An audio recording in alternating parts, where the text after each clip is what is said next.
Assalamualaikum warahmatullahi wabarakatuh. Perkenalkan, nama saya Sally Fioria dan NPM 1951020442 dari kelas C Perbankan Syariah semester 2, Fakultas Ekonomi dan Bisnis Islam Universitas Raden Inten Lampung. Di sini saya akan memenuhi tugas ujian akhir semester mata kuliah Qiraatul Quran yang diberikan oleh Ibu Gina Ulfa. Di video kali ini saya akan membahas hukum bacaan nun sukun atau tanwin dan juga hukum bacaan mat. Kita bahas yang pertama dahulu, yaitu hukum nun sukun atau tanwin. Nun sukun ini istimewa sekali. Mengapa? Karena ketika dia bertemu 28 huruf hijaiyah, maka ada 4 hukum tajwid yang perlu kita ketahui atau kita perlu belajar bersama-sama. Apa saja 4 hukum tajwid ini? Yaitu yang pertama ada idhar, idgham, iqlab, dan juga ikhfa. Yang pertama, idhar. Menurut bahasa, idhar adalah artinya jelas.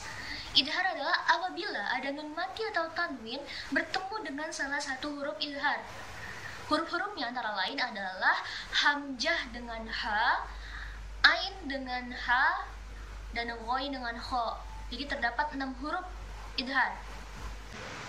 Contoh ayat-ayat idhar adalah yang pertama pada huruf hamzah, yaitu Bismillahirrahmanirrahim wa kulla syai'in ahsayna. Lalu pada huruf ha terdapat ajron hasana. Lalu huruf kho yaitu syaban khudro. Lalu huruf ain sawa'un alaihim. Lalu huruf ghain safinatin ghasba. Dan yang terakhir huruf ha yaitu ala safa juru finhar.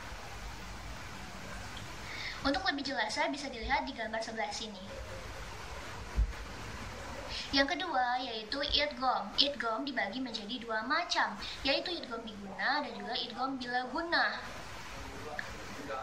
Idgham menurut bahasa artinya memasukkan, sedangkan biguna adalah dengan berdengung. Jika nun mati bertemu dengan huruf ya, nun, mim, dan waw dibaca dengan dengung. Jadi huruf-huruf idgham biguna itu ada 4, yaitu ya, nun, mim, dan waw. Contoh ayat-ayat idgham biguna adalah yang pertama pada huruf mim. Bismillahirrahmanirrahim. Mimma nimana. Lalu huruf nun min naf'ihim. Lalu huruf waw min waliyin. Dan terakhir huruf ya wa may yataba'dal. Yang kedua yaitu idgham bilaguna. Idgham bilaguna adalah apabila nun mati atau tanwin bertemu dengan huruf lam dan ro, dibaca dengan tidak berdengung. Berbeda dengan idgham biguna tadi, kalau idgham biguna dibaca dengan berdengung, sedangkan idgham bilaguna dibaca dengan tidak berdengung. Contoh ayat idgham bilaguna yang pertama yaitu pada huruf lam, Bismillahirrahmanirrahim, huddal linnas. Dan yang huruf ro, mir rabbir rahim. Untuk lebih jelasnya bisa dilihat di gambar sebelah sini. Yang ketiga yaitu iqlab. Iqlab adalah apabila nun mati atau tanwin bertemu dengan huruf ba. Cara membaca iqlab adalah dengan mengubah suara nun mati atau tanwin menjadi mim ketika bertemu dengan huruf ba. Contoh ayatnya adalah mim baini yadaihi. Untuk lebih jelasnya bisa dilihat di gambar sebelah sini. Yang keempat yaitu ada ikhfa. Arti ikhfa menurut bahasa adalah samar atau tertutup. Apabila nun mati atau tanwin bertemu dengan salah satu huruf ikhfa yang berjumlah 15. Di ikhfa ini lebih sangat banyak, yaitu ada 15. Apa saja huruf-hurufnya? Antara lain ta, sa, jim, dal, jal, jain, sin, shin, sod, dot, to, jo, fa, qaf, dan kaf. Cara membaca ikhfa adalah dengan memadukan antara suara nun mati dengan suara ikhfa yang ada di depannya. Contoh ayat-ayat ikhfa adalah yang pertama pada huruf shin, yaitu ada ajabun syadid. Lalu pada huruf qaf, yaitu syai'in qadir. Untuk lebih jelasnya bisa dilihat di gambar sebelah sini. Lalu kita beralih ke hukum bacaan mat. Mat ialah memanjangkan bunyi sesuatu huruf yang dipanjangkan dengan huruf mat. Huruf mat ada 3, yaitu alif, waw, dan ya.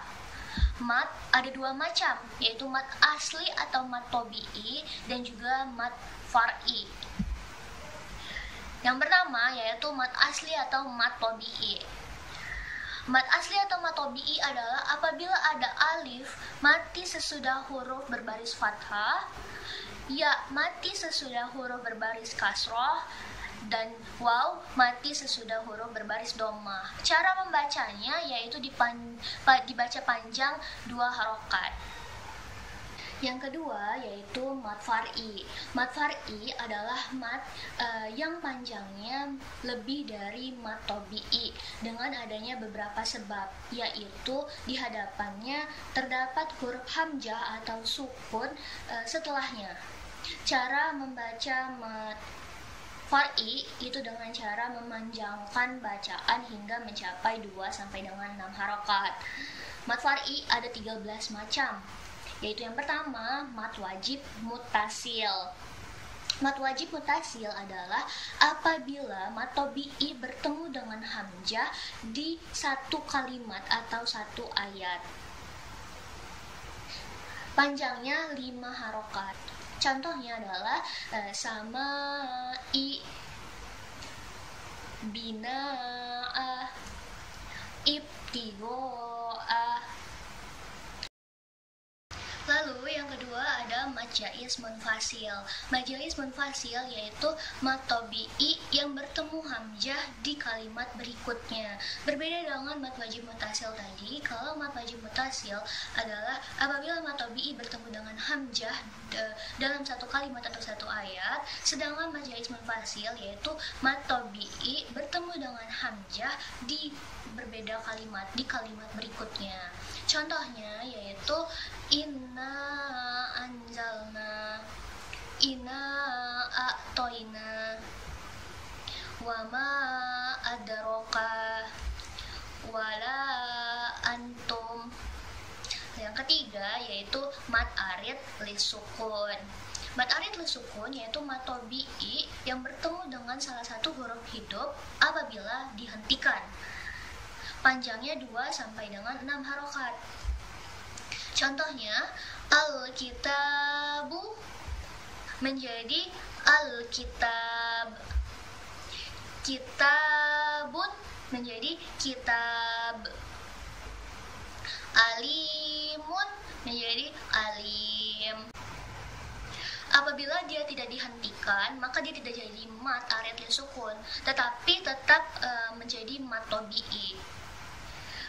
Itu yang berubah hanyalah pengucapannya, bukan dalam tulisannya, seperti itu. Yang keempat yaitu mat badal. Mat badal yaitu mat yang terjadi pada hamzah dengan memakai tanda baris tegak atau terlentang. Panjangnya 2 harokat. Contohnya yaitu dari kata a'a mana menjadi amana. Terus kemudian ada dari asal kalimat a'a dama menjadi adama. Yang kelima yaitu mat iwad. Mat iwad yaitu terjadi bila ujung kalimat yang berbaris fathah 2 atau tanwin fathah dihentikan. Panjangnya 2 harokat. Contoh, aliman dihentikan menjadi alima, hakiman dihentikan menjadi hakimah, kecuali huruf ta marbutoh yang bertanwin fathah. Bila dihentikan tidak jadi mat iwad, tetapi ta dibaca menjadi huruf ha Contohnya, sholatan jika dihentikan menjadi sholah, bukan sholata. Yang keenam yaitu mad lazim musaqqal kalimi. Mad lazim musaqqal kalimi yaitu mad tabi'i diiringi oleh huruf yang bertasjid. Panjangnya 6 harokat. Contohnya, walad dolin. Tetapi tanda tasjid pada kalimat itu tanda tasjid yang di atasnya terdapat gambar seperti alis. Nah, itu menandakan itu dibaca panjang 6 harokat. Yang ketujuh yaitu mad lazim mukhaffaf kalimi. Mad lazim mukhaffaf kalimi yaitu mad ba'dal yang diiringi oleh huruf yang mati panjangnya 6 harokat. Contohnya, a'lana menjadi a'lana. Yang kedelapan yaitu mad lazim harfi musybah. Mad lazim harfi musybah yaitu huruf-huruf yang ada pada permulaan surat-surat Al-Quran yang harus dibaca panjang 6 harokat. Apa saja huruf-huruf tersebut? Ada 8 huruf, yaitu naqasa asalukum, yaitu nun, qaf, shad, ain, sin, lam, qaf, dan mim. Contohnya yaitu seperti alif, lam, mim. Yang kesembilan yaitu mad lazim mukhaffaf harfi. Mad lazim mukhaffaf harfi yaitu huruf-huruf yang ada pada permulaan surat-surat Al-Quran yang harus dibaca panjang 2 harakat. Sama seperti mad lazim harfi musybah tadi, sama huruf-huruf yang ada pada permulaan surat-surat Al-Quran.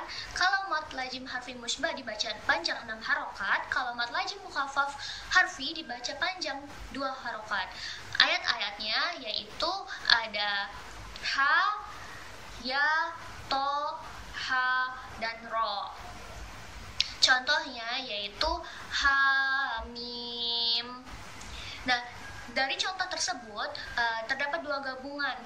Pada huruf H itu menandakan mad lazim mukhaffaf harfi, tetapi pada mim itu menunjukkan mad lazim harfi musybah. 10 yaitu mad lain, yaitu waw atau ya mati sesudah huruf berbaris fathah serta diiringi sebuah huruf yang hidup. Mad lain terjadi bila dihentikan panjangnya 2 sampai dengan 6 harokat.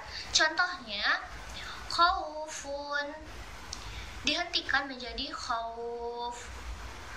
Al-yauma dihentikan menjadi al-yaum. Yang ke-11 yaitu mad silah. Mad silah dibagi menjadi 2, yaitu mad silah qasirah dan mad silah tawilah. Yang pertama, mad silah qasirah. Sila artinya hubungan, sedangkan qasirah artinya pendek. Hukum bacaan disebut mad silah qasirah apabila ada ha kata ganti orang atau benda ketiga. Domir hu berada sesudah huruf yang berharokat. Cara membacanya dipanjangkan sampai 1 alif atau 2 harokat atau seperti panjang mad tabi'i. Demikian itu jika tidak didahului huruf mati atau sukun atau tidak dihubungkan dengan huruf lain berikutnya. Contohnya, walam yakul lahu kufuwan ahad. Selanjutnya yaitu mad silah tawilah. Tawilah artinya panjang. Hukum bacaan disebut mad silah tawilah apabila mad silah tawilah bertemu dengan huruf hamzah. Cara membacanya seperti bacaan mad jaiz munfasil, artinya boleh dipanjangkan sampai 2,5 alif atau 1 alif seperti mad tabi'i. Contohnya, annama lahu ahladah. Yang ke-12 yaitu mad farqi. Mad farqi yaitu bacaan panjang yang berfungsi untuk membedakan kalimat pertanyaan dan kabar. Contohnya, kul zakaraini. Yang ke-13 yaitu mat tamkin. Mat tamkin yaitu mat yang terdiri dari dua huruf ya yang bertemu dalam satu kalimat. Yang pertama berbaris kasroh dan bertasjid, dan yang kedua ya mati. Panjangnya 2 sampai dengan 6 harokat. Contohnya huyitum wan nabiyina. Demikian video penjelasan hukum bacaan nun sukun dan tanwin dan juga hukum bacaan mat yang telah saya berikan. Mohon maaf apabila terdapat kesalahan dalam pengucapan ayat-ayat Al-Quran terhadap contoh yang telah saya berikan tadi. Kepada Allah saya mohon ampun. Semoga video ini bermanfaat bagi kita semua. Wassalamualaikum warahmatullahi wabarakatuh.